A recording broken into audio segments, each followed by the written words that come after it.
Everyone, my name is Eric Hopkins, aka Joe. Welcome back to my YouTube channel. A big weekend for professional wrestling here on Memorial Day weekend 2024. Kicked everything off with King and Queen of the Ring. So let's get into that show and let's discuss a little bit of Monday Night Raw. But SmackDown, not a whole lot really happened on the show. It was mostly just kind of finalizing the tournament with Nia Jax advancing over Bianca Belair and Tama Tonga losing to Randy Orton. Other than that, there wasn't really a whole lot. There was a go home segment with Cody Rhodes and Logan Paul, where Logan Paul was hiding a pair of brass knucks and things like that. But let's get into the King and Queen of the Ring PLE and Monday Night Raw here. The King and Queen of the Ring obviously had the 6 big matches. If you count the kickoff show here with Jade Cargill, Bianca Belair versus Candice LeRae and Indy Hartwell. A part of me was like, why are we not getting Zoe Stark and Shayna Baszler, who just won the #1 contendership match against the women's tag team champions on Raw? But at the same time, I guess they wanted to maybe save that for a little while later, and they decided to go with the whole angle that Candice LeRae hurt Bianca Belair's knee in the Queen of the Ring tournament, which I guess, makes some sense to why they booked the match. But at the same time, what has Candice LeRae and Indy Hartwell done to earn a women's tag team championship match? Didn't quite understand that one personally. Yeah, at the end of the day, it didn't really matter anyway. It was just a way to get some of these young ladies on the King and Queen of the Ring PLE card here, obviously, with Jade Cargill and Bianca Belair winning this match here to retain their women's championships. Yeah, so nothing major to write home about this here. It was a good show of strength. I also really like the wheelbarrow, like German suplex finish that they did here. They tried something new where it wasn't just relying on Jade Cargill's finisher or Bianca Belair's individual finishers. It was more of a tag team finisher between the two ladies. So I really appreciated that between the both of them. So that was at least a good, solid, different finish that we've not seen from these two ladies before. So I really appreciated it. On the kickoff show, Dominik Mysterio revealed before Saturday's match between Liv Morgan and Becky Lynch that he flew all the way to Jeddah to ensure that Liv Morgan did not win the Women's World Championship.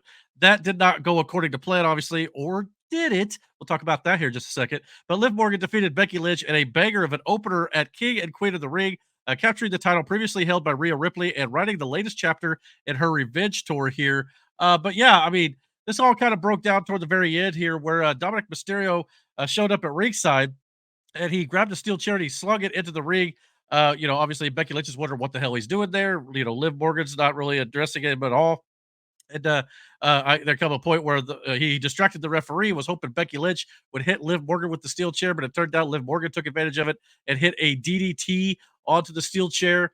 Whether or not this was 100% intentional by Dominik Mysterio, time I guess will tell. The near falls were there. The crowd was invested in the interference by Dominik was executed in a way that makes him look like a fool on the surface, but also creates questions as to whether something is going on between him and Liv Morgan in the wake of Rhea Ripley's injury. So yes, this is again just furthering more dissension within the Judgment Day ranks as well. On top of the fact that what is Liv Morgan's agenda here? Is she out to just take everything from Rhea Ripley? She said that she was going to take everything from her in her revenge tour. She's obviously hurt Rhea Ripley, has caused her to lose the title and vacate it. Now she's taken her title, and is she going to be taking Dominik Mysterio as well, or is she going to completely take the entire Judgment Day away from her? That's also something interesting too, which we'll get into on Monday Night Raw this week. Yeah, I mean, this was great in my opinion. As soon as this happened, I said, well, Dominik absolutely meant to do this to help Liv Morgan win. But then there's a few other little wrinkles that they're throwing in there on Monday Night Raw, so it's kind of throwing me off just a little bit whether or not it's actually going to go down the way I think it will. But we'll have to wait and see. Yeah, we'll get into those wrinkles once we get to the Monday Night Raw show.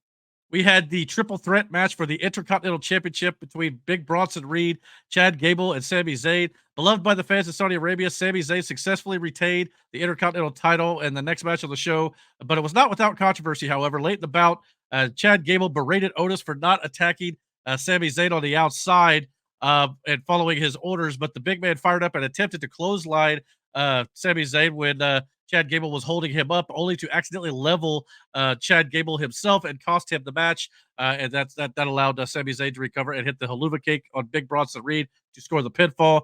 The action preceding that moment was strong with some great three-way spots and jaw-dropping tope suicida from Bronson Reed, which I would not have wanted to be the two guys to catch him from that tope suicida for sure. But Sami Zayn stayed in the battle when the time came. He rocked the largest competitor in the match with the trademark haluva kick. And yeah, so this again is just furthering the development of the Chad Gable character more than anything here. Bronson Reed looked really good in the match as well, so it furthers his development. And Sami Zayn is continuing his reign as champion here, and will probably, I think, get a singles match between Gable and Sami Zayn at some point here we'll have to wait and see. But yeah, I think this turn for Otis is definitely coming sooner rather than later. But I like that the fact that at least giving it a few more weeks and not pulling the trigger just yet at King of the Ring, because I thought maybe that would be a little too soon. But at the same time, I think it is definitely coming, and Chad Gable is going to have some new recruits, in my opinion. So we'll have to wait and see if that does take place as well. But yeah, I loved every bit of this. This was great storytelling, and I can't wait to see where they go with it. Next up, we had the Queen of the Ring final matchup between Nia Jax and newcomer to Monday Night Raw, Lyra Valkyria. Lyra Valkyria's monumental rise through the ranks of WWE ended in disappointment on Saturday, however, though, as Nia Jax defeated her to become the Queen of the Ring. I thought this match was not great overall, but I thought the finish was outstanding here. Lyra Valkyria went for like a power bomb or something off the top, and that is when Nia Jax just basically squashed her here. She just sat down in the Annihilator from a standing position. I thought that was great. I hope Lyra Valkyria didn't hurt her ribs or anything like that. She looked to be favored a little bit on Monday Night Raw this week, but yeah, this was outstanding. And Nia Jax is going to be going on to SummerSlam, as Triple H announced last week that the King and Queen of the Ring tournament winners will actually be earning championship matches at SummerSlam this year on August 3rd, 2024, at the big summer extravaganza.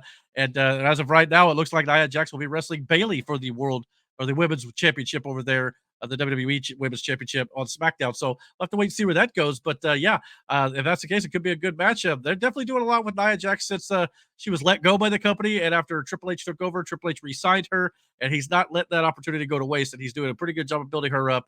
And I think that some of the work that Nia Jax is doing is some of the best work she's done in her entire career. So I'm looking forward to seeing where they take it after that.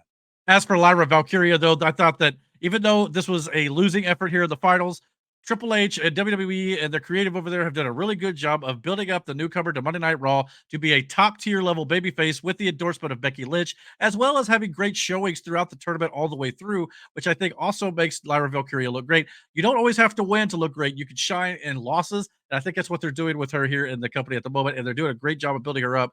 And I think that she's going to be great. She's going to be fine moving forward. It's just not her time yet to win the Queen of the Ring, but her time's coming, no doubt about it. She's going to win lots of titles in this company. I think it's just a good thing to see that they've got a top tier level babyface waiting in their wings just in case Becky Lynch doesn't come back, but it sounds like she probably will. Then again, there was a little slight tease on Monday Night Raw just in case she does not re-sign a contract, which I guess is up this week. That is the reports going around that her final day on her contract is sometime this week. So if that's the case, we'll have to wait and see. But I expect Becky Lynch to resign. I mean, Seth Rollins is there.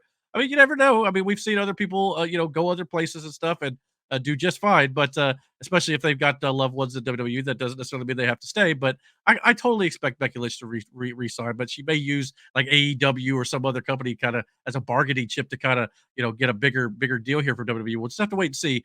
But I wouldn't worry too much about it if you're a WWE or a Becky Lynch fan. The finals of the King of the Ring tournament, Randy Orton versus Gunther.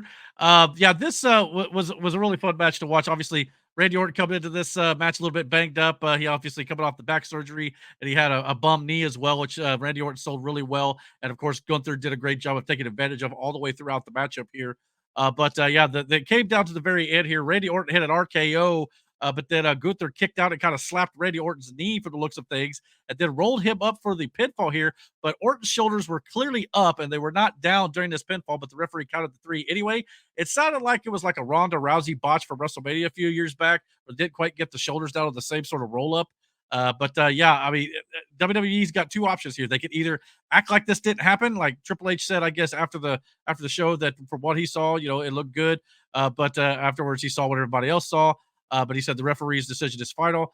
But at the same time, he kind of thought, I'm sure that Gunther wouldn't want to win it like this, and Randy Orton would probably want another shot at it. So I don't know. WWE has two choices. They can either act like this did not happen and move on, because this was clearly the plan that Gunther was going to roll up Randy Orton for the victory here, and they obviously botched it. But I mean, a lot of that's because Randy Orton's a little older now, a little harder to kind of roll. He's a big man, by the way, too. You got to roll him over for this spot here. So I don't know. We'll see if they actually follow up on it, but they could also either act like it never happened and just, say Gunther's the king of the ring, or Randy Orton can maybe come out on SmackDown this next week, say, hey, I didn't lose that match. I want another shot at it. And maybe they kind of do what Becky Lynch and Liv Morgan did on Monday Night Raw, where they had a rematch and sort of and all that sort of thing. So if that's the case, we could definitely be getting a rematch between Gunther and Randy Orton. But it sounds as of right now, Gunther is the new king of the ring, and he will be going on to SummerSlam to face the World Heavyweight Champion, since that is the main men's title over there on Monday Night Raw. So whether it be Damian Priest or someone else, we've got a few matches that they could potentially be teasing going into Clash of the Castle. So we'll get into that once we get into Monday Night Raw as well. But yeah, it sounds like Gunther will be challenging at SummerSlam, and I think whoever he challenges, he should probably win the championship because if you're going to put Gunther in a title match, you don't need to be beating him because I mean, I guess you could, but at the same time, to me, it's like the whole allure around Gunther is the fact that he's this dominant champion. Yes, he lost to Sami Zayn, but after a 666-day reign, that's creepy enough as it is for me. But at the same time, yeah, I mean, he's going to just keep piling up wins here, and he's just going to, continue his run into SummerSlam, and hopefully, whoever he challenges, I don't want it to be a transitional thing for whoever that champion is, but whoever the champion is going to be, between now and SummerSlam, it sounds to me like your days are numbered. I called Gunther to win the King of the Ring tournament from the very beginning of the tournament, and now that the championship is going to be on the line at SummerSlam, I'm calling Gunther to win that title there as well. So strap in, ladies and gentlemen. Like I said, if you're not on the Gunther train, get on that bandwagon real quick because he's going to be your new World Heavyweight Champion, probably coming up this August. I did a quick little news video on my channel the other day, which I hope to maybe do some more of those if I get some time to do so. And there's some news important enough to talk about. But during that news clip that I put up, I talked about how SummerSlam will now be a two-night event in 2026 moving forward. And of course, the King and Queen of the Ring winners will be getting their title shots at SummerSlam. I just wanted to say I thought this year's King and Queen of the Ring tournament was much better, had much more credibility and much more sustenance to it, and it definitely made the relevance of the tournament look good again. I would love to have seen them announce the winners of the tournament get title shots going into SummerSlam before the tournament started. But at the same time, I'm happy with the result of it, and of course, I think that's just going to make the tournament better going forward, year in and year out. So I'm looking forward to seeing that continue. And I just wanted to say I thought this year's tournament was a good success, and I hope it continues to be like that year after year moving forward. In the main event, we had the United States champion Logan Paul versus the WWE undisputed champion Cody Rhodes for Cody Rhodes' undisputed WWE title here. During this match, Logan Paul did everything he could to try to take the title from Cody Rhodes, including breaking out his brass knucks on two separate occasions. But the American Nightmare would not be denied. Cody Rhodes overcame an attack to the ribs with the weapon and a late low blow to stay in the fight.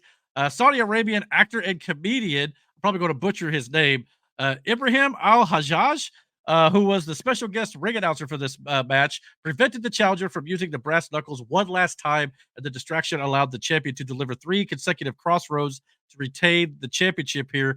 The match only further solidified Logan Paul is one of the big match performers in the company, but at the end of the day, Cody Rhodes, the American Nightmare, was not going to be losing his title here, as I mentioned previously, which is why they decided to drop the whole title for title thing that the United States title was going to be on the line as well as the WWE Championship. I'm glad they decided not to do that because I think Logan Paul going up against uh, LA Knight or whatnot could be a much better feud for him to maybe potentially lose that title to someone else who could use the help with the United States Championship belt. So I hope to see that going down the line here. But I thought this was a really good main event. It had the fans buy into the idea that Logan Paul might actually win the title.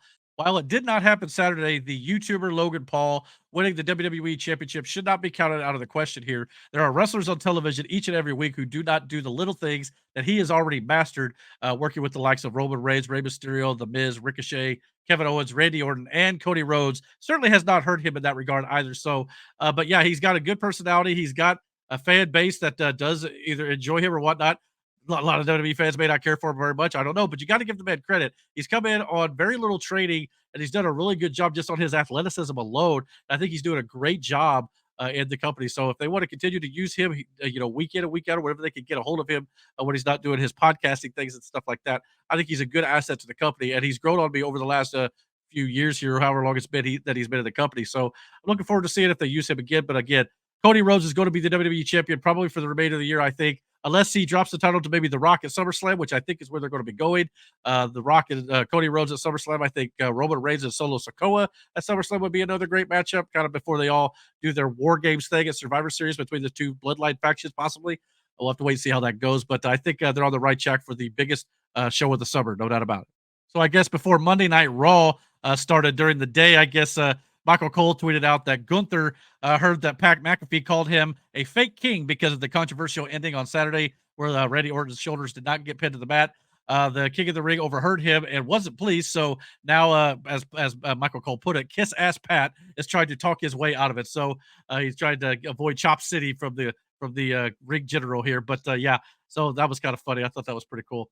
But yeah, the show opened up with Gunther in the ring, cutting a promo, talking about how he won the King of the Ring tournament here.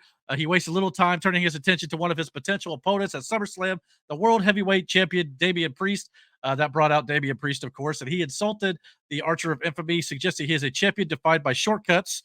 Drew McIntyre soon followed down the ramp as well, taking exception to being left out of the conversation despite challenging Priest for the title in just over 2 weeks at Clash of the Castle that Triple H did make official. During the King and Queen of the Ring pay-per-view, he announced that Clash of the Castle will be Drew McIntyre versus Damian Priest for the World Heavyweight Championship. A back and forth ensued as Gunther graciously ducked out of the ring before Braun Strowman made his way to the ring for his scheduled match against JD McDonough, stopping to admire Damian Priest's title along the way. So, yeah, this was a strong opening segment. And I'll tell you one thing. Triple H definitely loves to keep several moving pieces flowing in and out of the title picture here. And I think it does a good job of making everything a little bit more unpredictable as the show goes on here. You never quite know exactly where it's going to go. I like the fact that when you're the world champion, you have a target on your back and everybody wants a piece of that gold that you have over your shoulder and around your waist. So I really like what they did there. It was just executed very well, and Gunther, McIntyre, and Strowman all presented very well as threats to Damian Priest's title here, no doubt about it, because all these men are huge. So, I mean, at the end of the day, all these guys can get their hand on the belt at some point or another. I don't necessarily know if Braun Strowman necessarily needs to be, getting in the title picture too much, but the fact that when he come back, he kind of got into the Judgment Day's business, it only furthers that storyline. But again, I think Drew McIntyre potentially could be winning in Scotland, or we could be seeing CM Punk costing him the title in his home country, which would just set Drew off and would actually further the CM Punk Drew McIntyre feud, which I think hopefully will be able to be ready to go by SummerSlam. We'll have to see how CM Punk's injury is by then. If that's the case, you've got three big main events right there. If you do Roman, Solo Sikoa, Rock and Cody, and Drew and Punk, that would sell the show right there alone. And you can also add stuff in around that. But yeah, this was a great opening segment. I thought it did a great job of establishing multiple contenders for the World Heavyweight Championship. And hopefully they'll continue to play on that and kind of keep it interesting and unpredictable. That led into the Braun Strowman versus JD McDonough match, obviously, despite Carlito's best attempts to further endear himself to the Judgment Day by interfering on behalf of the heel. Braun Strowman power slammed his way to victory over JD McDonough in the night's opening contest here. McDonough put up a better fight than expected, but Braun Strowman overcame his knee-focused attack and interference from Carlito and Finn Balor to secure the victory. After the match, the Monster Among Men demonstrated physical dominance, fending the heels off to close the segment here. So yeah, uh, I kind of thought this match maybe went a little too long just for an opening match on Monday Night Raw for sure, especially through a commercial breaker. I thought Braun Strowman could easily fend off JD McDonough rather quickly here. But on the bright side here, Strowman still looked unstoppable, and that bodes well for his chances developing into a legit championship contender here on Monday Night Raw for sure. But yeah, I don't know. It just kind of was furthering that Judgment Day storyline here with Braun Strowman involved as well. And so I don't know exactly where this is going, but I feel like we're getting Strowman versus Damian Priest at some point. I don't think it'll be on a pay-per-view. I can see it maybe headlining a Monday Night Raw between now and Clash of the Castle to kind of further the storyline with Drew McIntyre as well. I think you could do that. But I think that's where they should go with it and not actually make it a pay-per-view match. But yeah, I think it could be good for a Monday Night Raw main event coming up down the line. Earlier in the night, Ilya Dragunov interrupted a conversation between Ricochet and Raw General Manager Adam Pearce, but about Braun Breaker to thank the highlight of the night for stepping in on his behalf during the former NXT Champion's Rampage a week ago. Ricochet was angry and looking for competition, though, because he was, he felt embarrassed after the way Braun Breaker treated him last week. He demanded to run it back with Ilya Dragunov, and Adam Pearce made that match official. Pretty good encounter between the two guys. Unfortunately, interrupted by the aforementioned ruthless Braun Breaker here, who exploded into the ring following a Ricochet shooting star press and folded the reigning WWE Speed Champion up with a spear. I kind of felt like we got a little cheated out of this, actually, because Ricochet and Ilya Dragunov were having a really good match, all things considered. And I really hate when really good matches happen and we get a screw job finish here when it comes to a disqualification. I mean, WWE's really known for doing that, especially during the Vince McMahon era. I really don't want Hunter to get into the habit of doing so. I think it made sense here for the Braun Breaker storyline, so it's not a big deal to me in this regard. I just don't want to see it become a habit. It seems like here lately we've been getting at least one or two of these on a show each week, especially one. I don't want to see it become a weekly thing. I want them to be able to make the booking decisions, and I say that about AEW and everybody else. I like the fact that we get actual finishes here and not getting screwed over and not getting allowed to see who wins the match. Because a lot of times when you're having a match like this, like a certified banger, you don't want to interrupt it with something like this. But at the same time, in this instance, I think it works for the Braun Breaker storyline, and we'll see where it goes.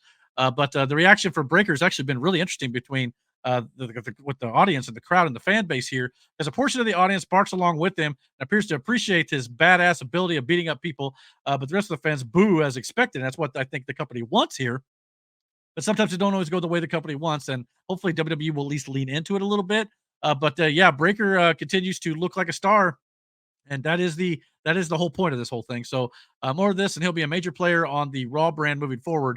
The presentation and creative direction will determine just how major of a player he is here. But yeah, it's working so far, and we'll see where they take it. But yeah, after 2 weeks, I think it makes a lot of sense to what they're doing with Braun Breaker, setting him up as this killer, and obviously Adam Pearce just can't seem to control him. So whether or not he gets traded over to SmackDown for someone, or potentially Adam Pearce ends up getting physically assaulted at some point here, it sounds like one of the two is probably going to happen.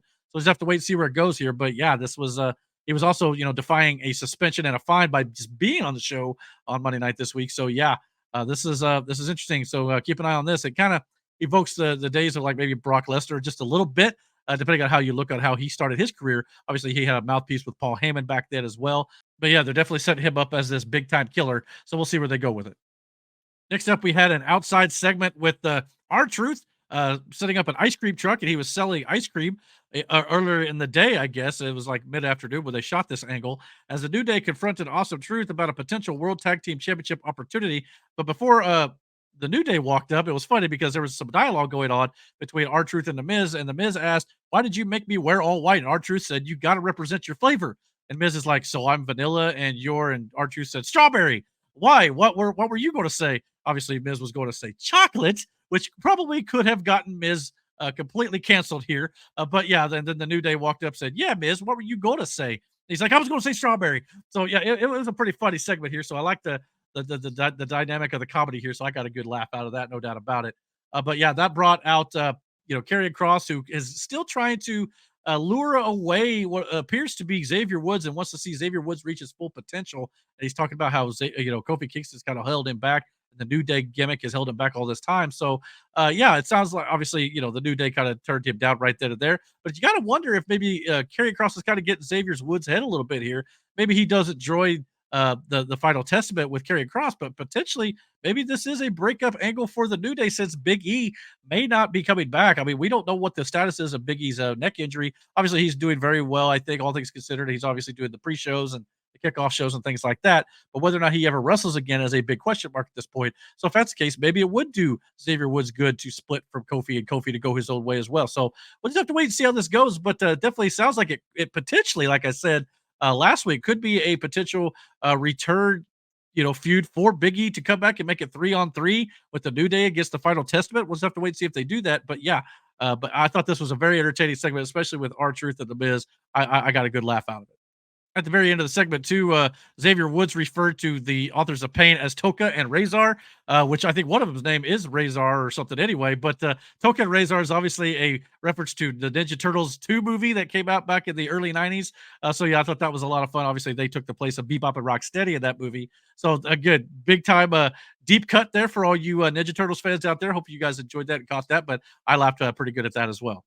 Back in the arena, the authors of Pain did battle with the Creed brothers, and Occam and Razor sent a message to the New Day loudly and clearly, withstanding the best that Julius and Brutus had to offer and scoring the impressive victory here. And again, I think this sets up again the potential for Chad Gable to take over as the Creed brothers coach, potentially with Ivy Nile as well. So I think the fact that the Creed brothers are losing here is going to play into the fact that they want a coach to teach them the right way. So I think that could definitely be coming up down the line here. And this is something for the Creed brothers to kind of do between now and whenever they pull the trigger with Chad Gable and the Alpha Academy. So again, good detail storylining here. I like that WWE is finally getting back to the nuance and the subtleties of some of their storytelling. It makes a lot more fun with the stuff in the back where we see Liv Morgan talking to JD McDonough or Dominik Mysterio. We also saw this last week how Liv Morgan arrived in a car with Finn Balor as well. So again, a lot of moving parts that you kind of see in the backgrounds. If you're not watching everything in the foreground, you can see like little story elements going on in the back, which is great because I think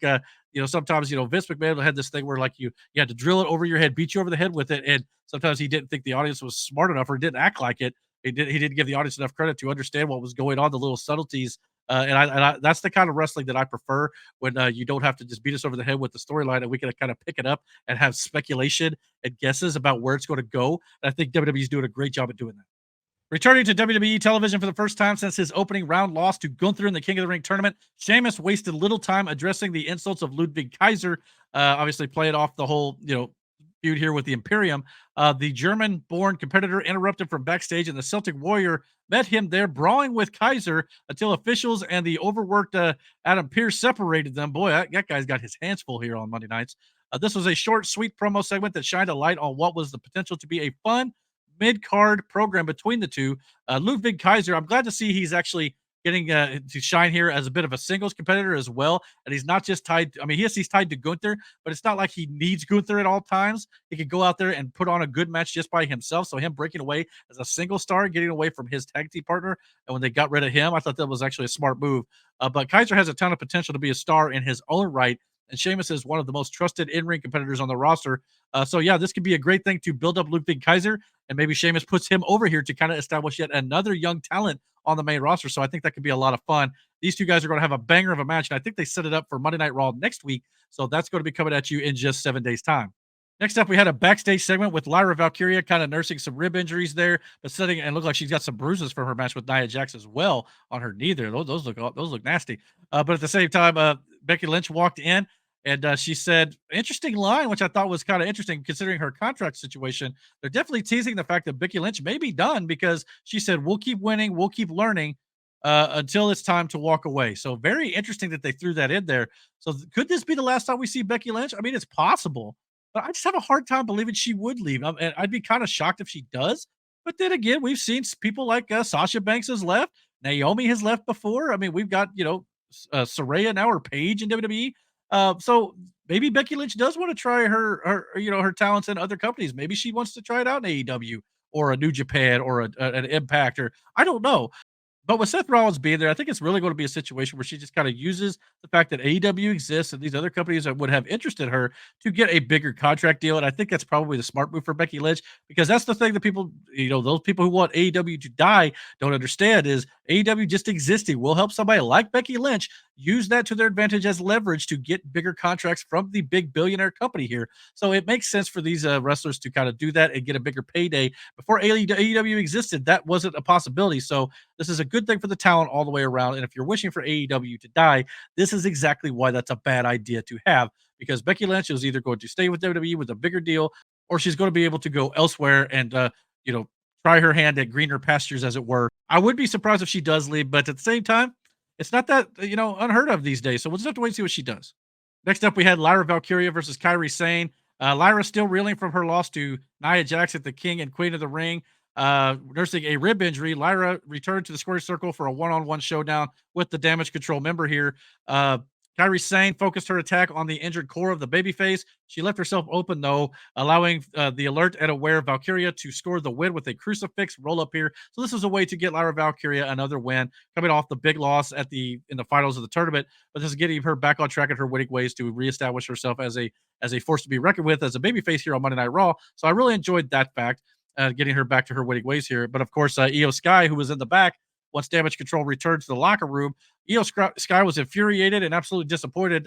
She broke a lamp and broke a table as well in her disappointment. So yeah, more fractures and complications between the Damage Control faction here, with Asuka out with injury as well. So yeah, they're not the dominant force they were before WrestleMania. So we'll see how this goes. Maybe this ends up being a breakup between the faction as well, or maybe they'll come back stronger than ever. But they're going through a rough time right now.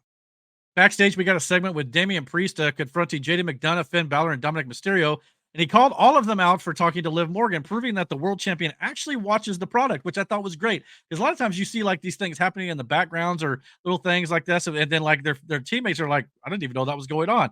But it was nice to see the WWE is playing a little bit smarter now, where obviously Damian Priest is watching the show, so he's not being fooled by any of this, and he sees all of his members talking to Liv Morgan here, and he called it out right to their faces. So I love that. But he warned Mysterio to fix his mess up from Saturday by night's end, allowing Liv Morgan to win the title here, obviously, which is not going to be good for Mommy. So Damian Priest is still sticking up for the faction here. But at the same time, Dominik Mysterio may not have made a mistake after all. We'll just have to wait and see how this plays out.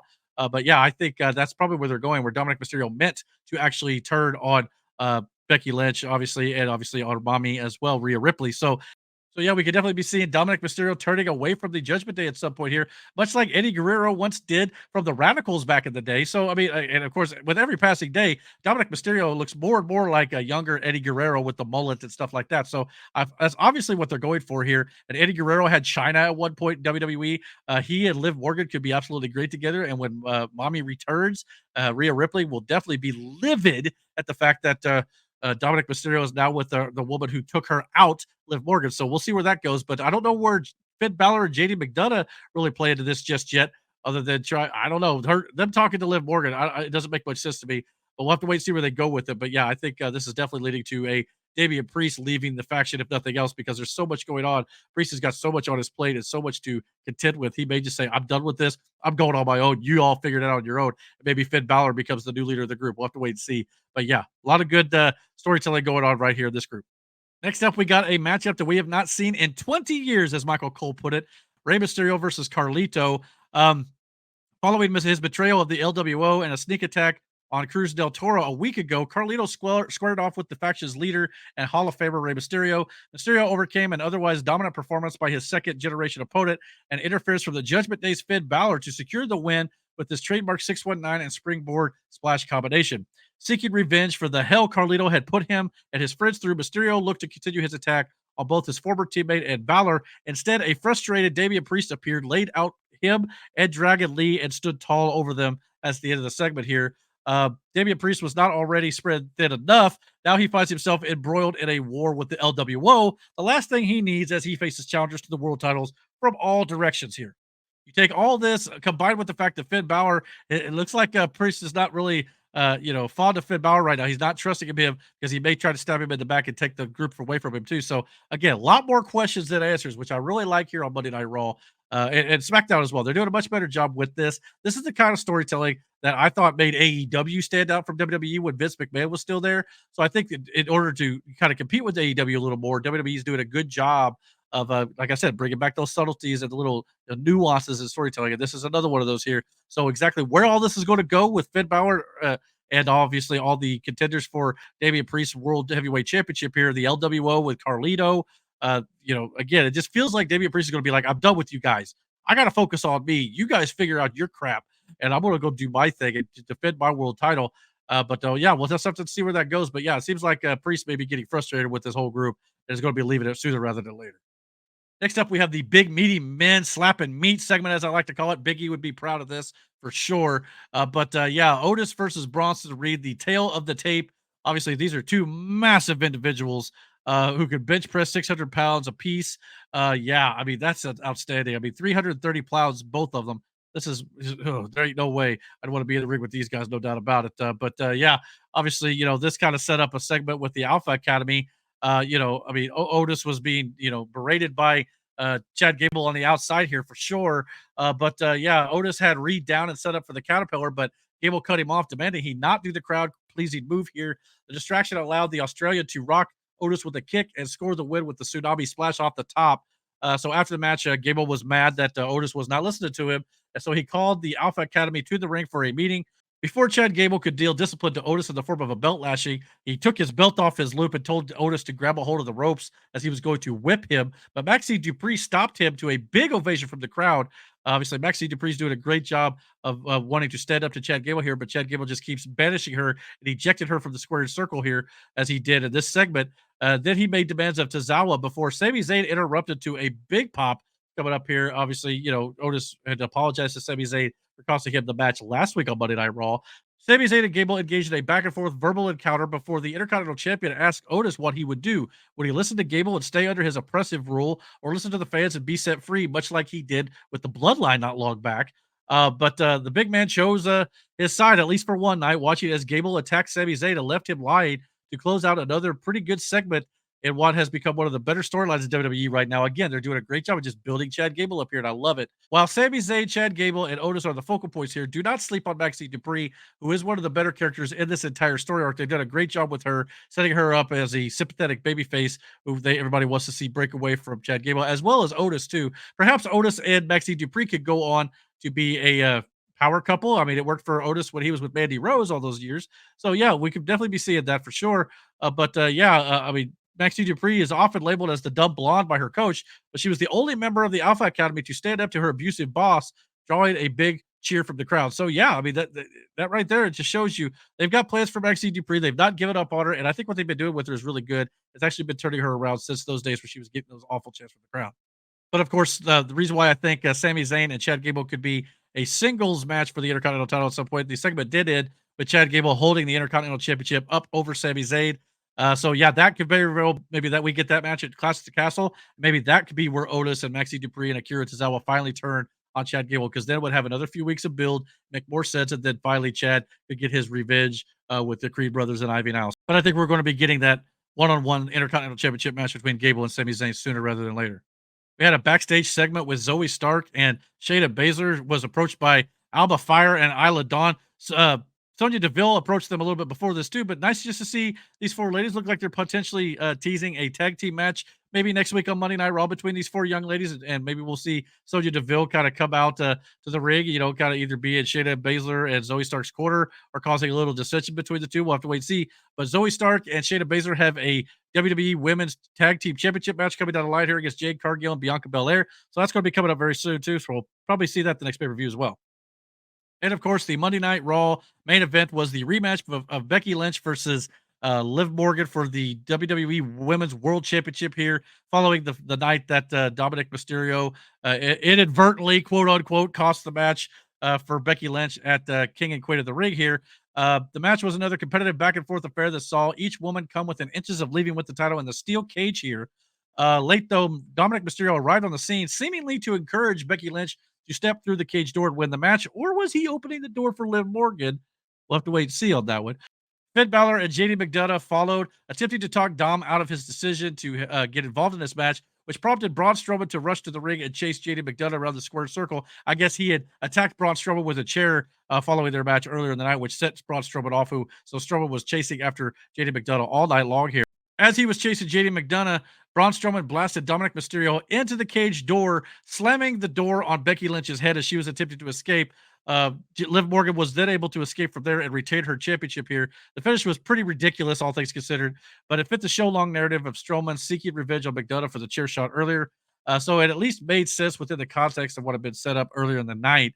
It was if this was the last time we see Becky Lynch in the WWE ring, she definitely deserved a better send-off than this. But again, I just don't see that happening. But if it is, not real good in my opinion for Becky Lynch's legacy in the company for sure. Not to say she would maybe never return someday, but to me, it just didn't feel like the proper way to send her out if that is going to indeed be the case. We'll have to wait and see how the contract situation goes this week. I think her contract is up on June 1st, if I'm not mistaken. So it'll be this Saturday, I believe. So we'll have to wait and see how it goes. But yeah, Liv Morgan has been great as a heel, and the uncertainty surrounding her association with Judgment Day is definitely intriguing. Where it goes from here, we'll just have to wait and see just how much Dominik Mysterio has invested beyond what he is letting on bears watching here. But as the show went off the air, at least on my stream, we saw Liv Morgan walk up to Dominik Mysterio as the screen went off the air. Apparently on X, though, they were showing the full segment, and I guess Liv Morgan leaned in to kiss Dominik Mysterio, and Dominik Mysterio still looked kind of aggravated